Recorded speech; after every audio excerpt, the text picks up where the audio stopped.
from about 15 years on up, a great deal of my thoughts were basically unshareable. We are all evil in some form or another. Are we not? Yes, I am not 100%, but I am evil. My mother was a sick, angry, hungry, and very sad woman. I hated her, but I wanted to love my mother. This is Serial Killing, a podcast. Hello and welcome to Behind the Horror. Scary movie fans such as myself will hear that a movie is based on a true story. A few of them we know, but most, well, we never really go on to find out just what that true story is.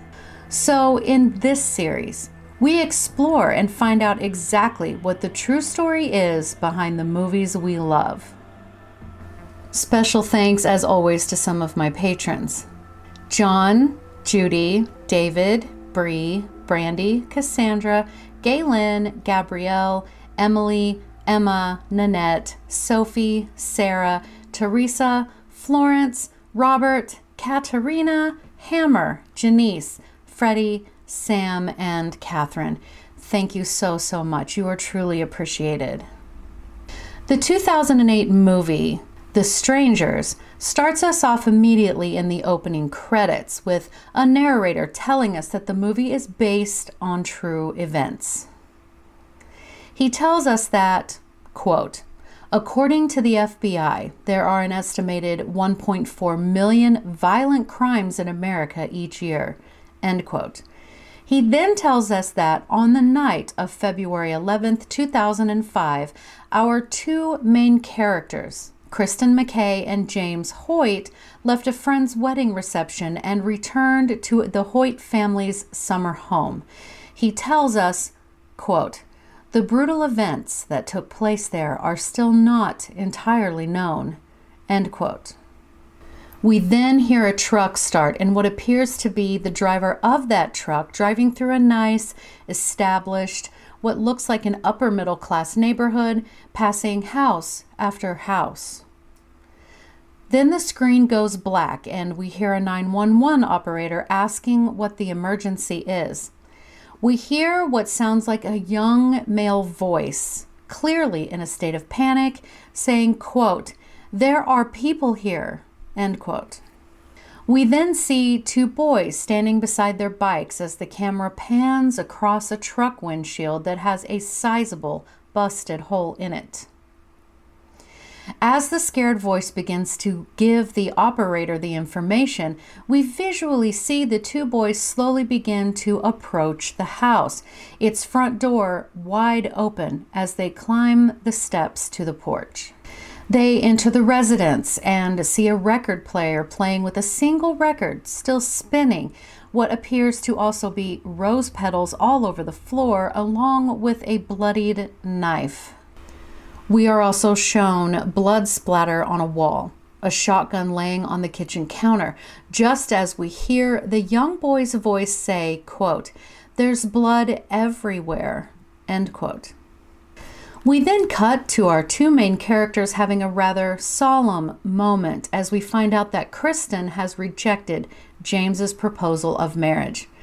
It is a somber situation as she sees rose petals around that James and a friend had placed, setting the scene for what was supposed to be a very big night.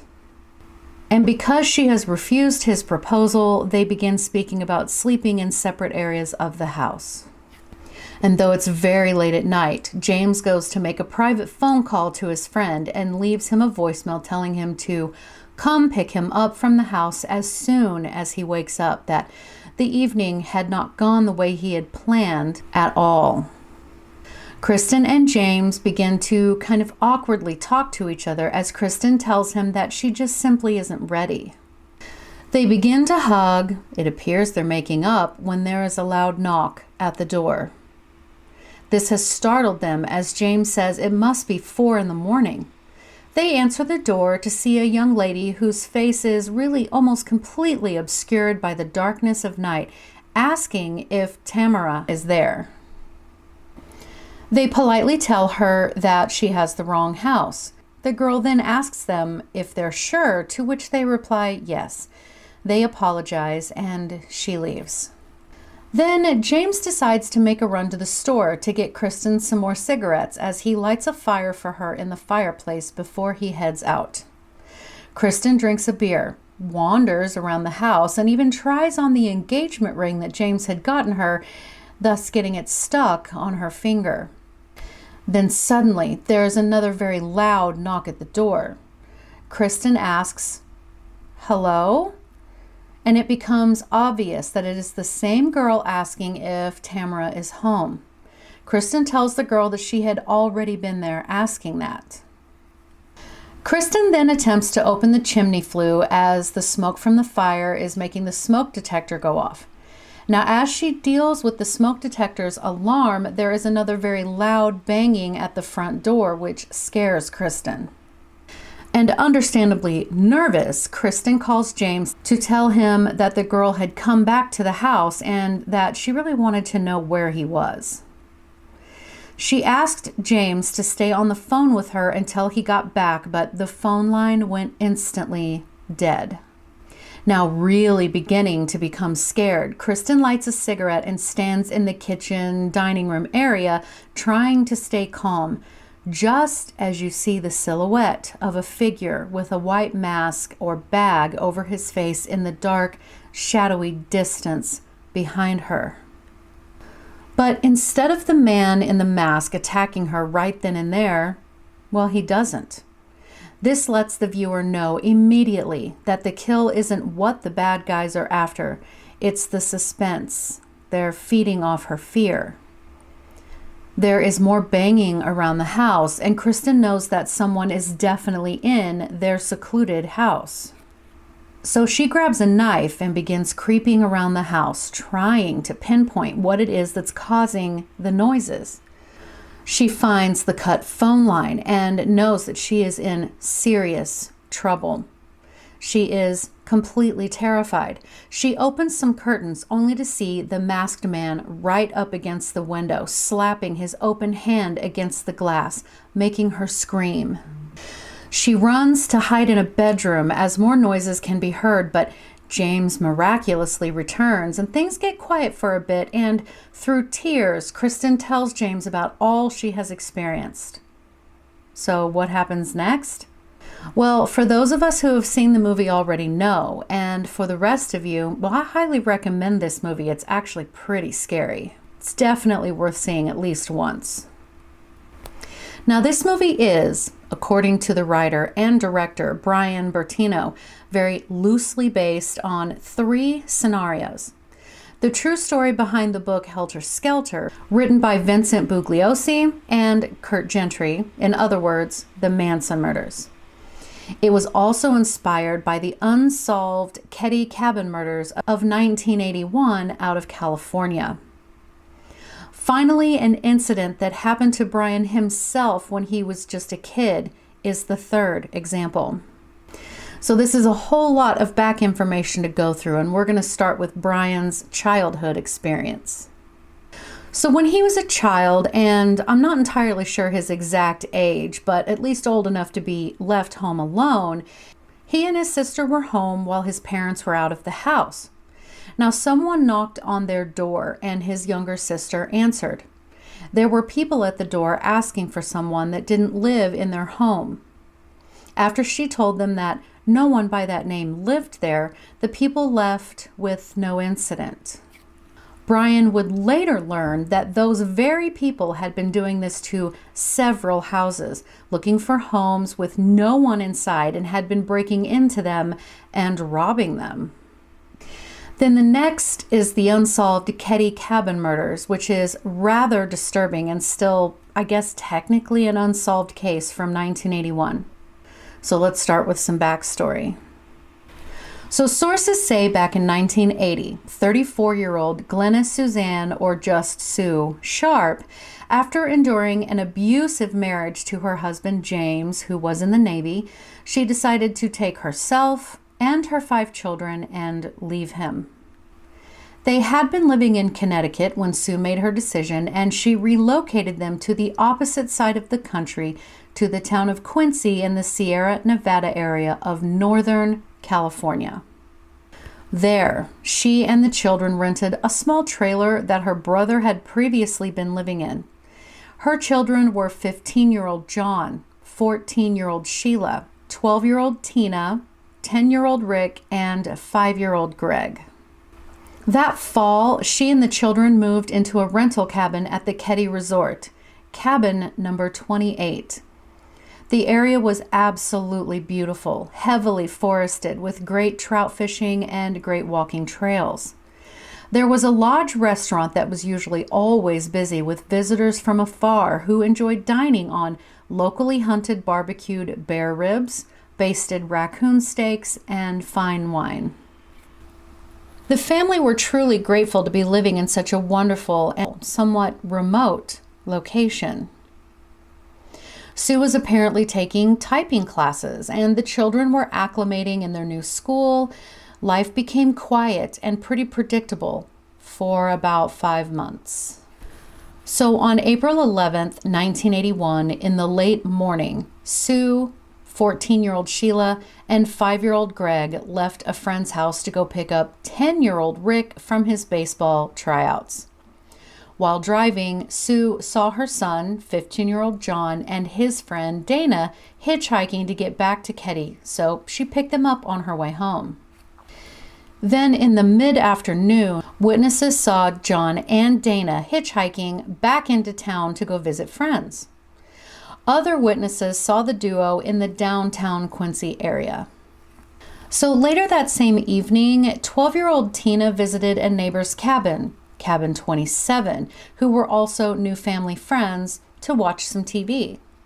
Her older sister Sheila joined her at the friend's cabin around 8 p.m. to have a sleepover there, but Tina decided to go back home and arrived there just before 10 p.m. as she was asked to do. And then also a boy named Justin, who was also at Sue's house spending the night with her 2 younger boys.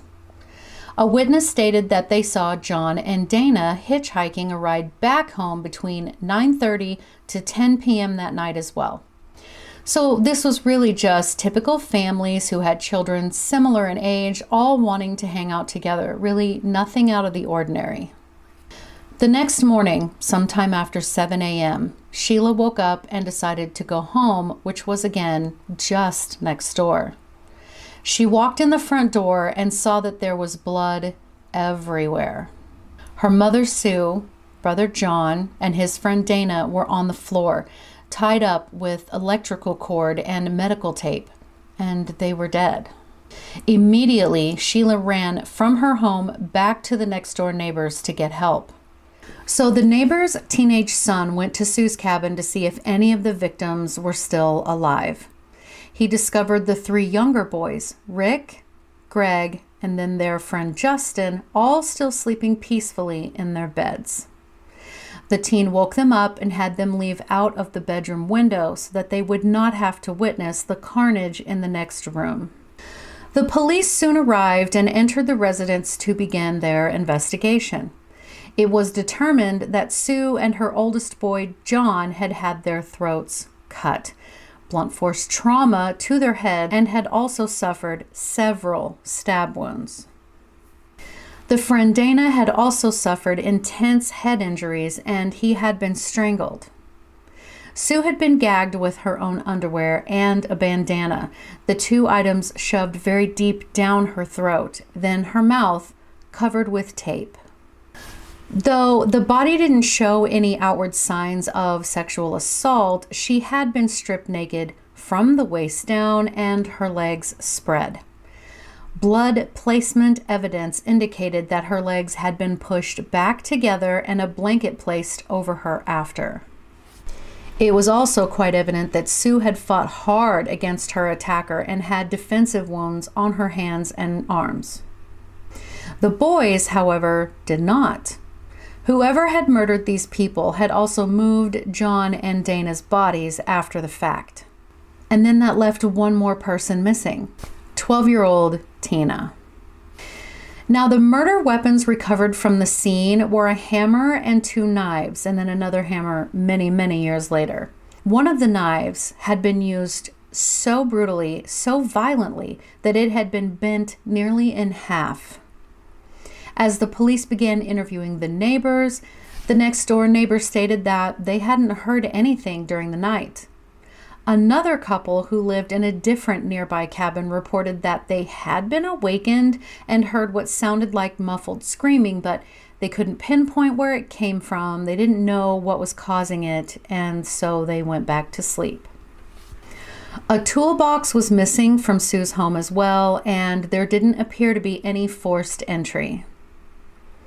The phone inside the house had been taken off the hook, the curtains had been closed, and the phone cord itself had again been cut.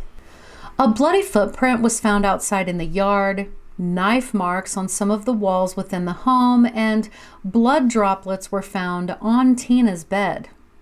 The police also discovered a bloody fingerprint on a handrail leading down from the back door.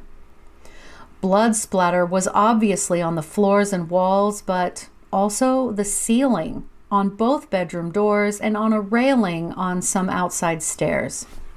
All of this blood was tested, but none of it was from the murderer. The only piece of DNA left at the scene by the perpetrator was on a piece of tape. Other locals and neighbors claimed to have seen a green van parked at Sue's house around 9 p.m. that night. So the 3 surviving younger boys were all carefully questioned, and all 3 initially stated that they simply had slept through it, though this seemed highly unlikely. Police believed that whoever had done this had been aware of the 3 boys being there, as there had been blood found on their door. But then later, Justin, the friend of the youngest boys, stated that he had had a dream about the murders and hadn't actually witnessed them. Then apparently under hypnosis, he said that he had been awakened by scary sounds coming from the living room. Then 5-year-old Greg was interviewed on the same day as his family's funerals, and he said that he had also been awakened by sounds coming from the attacks in the living room, and that he and Justin had been witnesses. Then Justin began to describe not 1, but 2 attackers.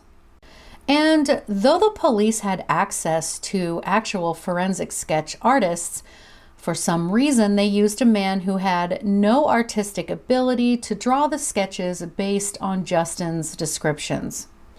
The descriptions were that the suspects were in their late 20s to early 30s, one standing about 6 foot or 1.86 meters with dark blonde hair and a mustache, wearing gold-rimmed sunglasses. The other was described as around 5'8" or 1.72 meters tall, with black, greasy hair, also wearing gold-rimmed sunglasses.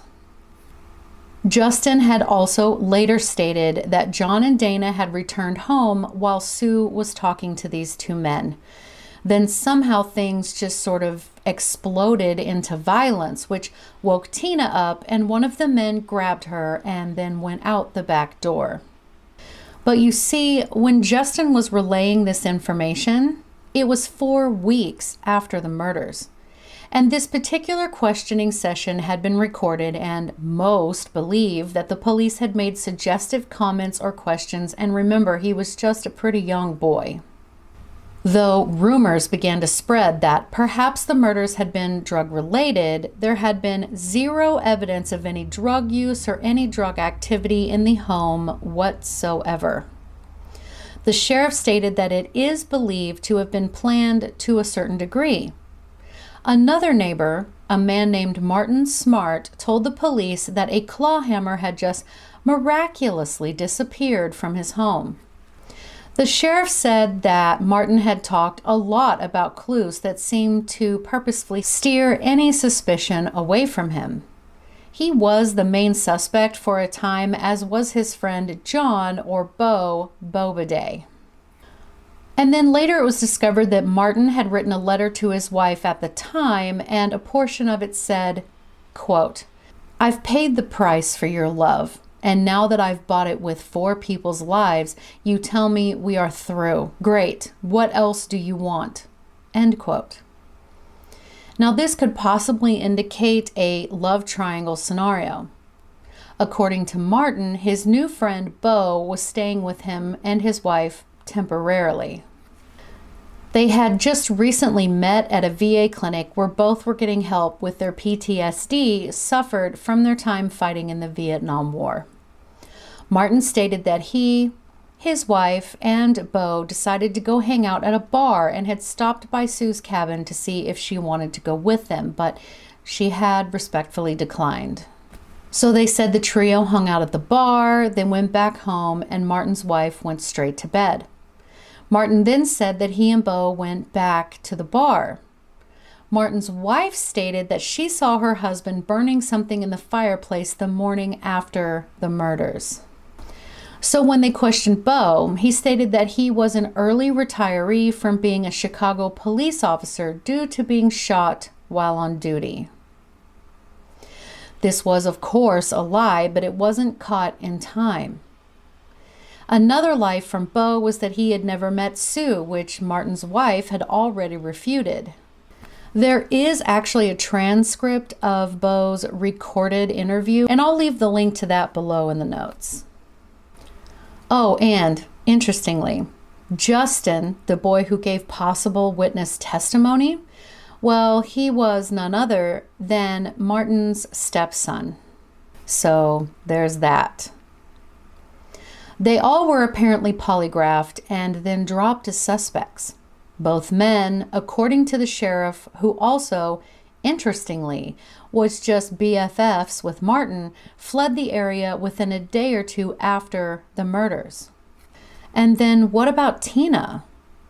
Her remains were found 3 years later in a very rural area, nearly 100 miles from Keddie, by someone collecting bottles. Now, not long after news broke of finding the remains, a phone call came into the sheriff's office, which was recorded. The man on the tape said, quote, "I was watching the news and they were talking about the girl found at Feather Falls. I was just wondering if you thought of the murder up in Keddie. In Plumas County a couple years ago, there was a 12-year-old girl that was never found." End quote. Later, investigators stated that this caller knew something specific about the murders. So former Sheriff Greg Hagwood later stated, quote, "You kill 3 people in a cabin and you leave the remains there to be discovered. I think Tina was absolutely central to why this happened. I think there was something about Tina that could not be left there to be discovered. It is my strong sense that there's something about Tina that did not allow her to be left there." End quote. Speculation was that she had been raped, discovered that she was pregnant, or perhaps knew something she was not supposed to know. Bo died in 1988 and Martin died in 2006. The DNA that was lifted off of the tape was recently matched to a known and living suspect, and word around the campfire is, sit down guys, it belonged to none other than Justin. Yes. The current investigators now believe that there could have been up to 6 people involved in one facet or another, including helping to cover it up. They say now that the murderers wore gloves and brought a hammer and the medical tape with them, indicating premeditation. And of course, there are the rumors that Justin and Tina were in on the murders. Really, this case is just a giant rabbit hole that one could get lost in for a very long time, so let's move on. The third and final story this movie was loosely based on is the Sharon Tate LaBianca murders committed by members of the Manson family. Now, for the purposes of time and continuity, I'm only going to touch on these specific murders and not Manson and his family's story as a whole. At some point, I might visit Manson and give him his own podcast, but today is not that day. So for those of you who might not be familiar with these murders, on August 9th, 1969, 4 members of Manson's family cult, Tex Watson, Susan Atkins, Patricia Krenwickel, and Linda Kasabian drove to Beverly Hills and up to the home of married couple Sharon Tate, who was 8.5 months pregnant, and Roman Polanski. Now, Roman was out of the country filming a movie at the time, but Sharon had guests over.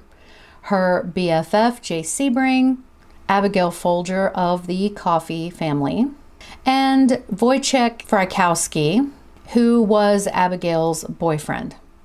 There was another man staying in a pool house / guest house on the property who also had had a visitor that night, an older teenage boy. While Linda Kasabian waited out by the car after seeing Tex shoot and kill the teenager who was in his car about to leave the residence, the other 3 let themselves into Sharon's house. Then they gathered Sharon, Jay, Abigail, and Wojciech up and killed them savagely. Sharon begged for the life of her baby that could have most certainly survived out of the womb at the time. To which Susan said, quote, "Look, bitch, I don't care a thing about you. You're going to die and there's nothing you can do about it." End quote. Sharon was then kept alive until all of the others were dead. Then she was stabbed repeatedly, and against popular belief, none of the wounds were inflicted in her stomach where the baby was. Nonetheless, obviously, the baby did not survive. So while Manson family members stated that Manson instructed them to murder, Manson himself did not participate in them. However, the next night, Manson took the 4 from the night before, as well as 2 others, one being Leslie Van Houten, on a drive to, quote, show them how to do it. Then after, he chose a house to hit. He walked up to the house by himself. Then after a bit of time, he did return back to the car, telling everyone he had tied up the people inside.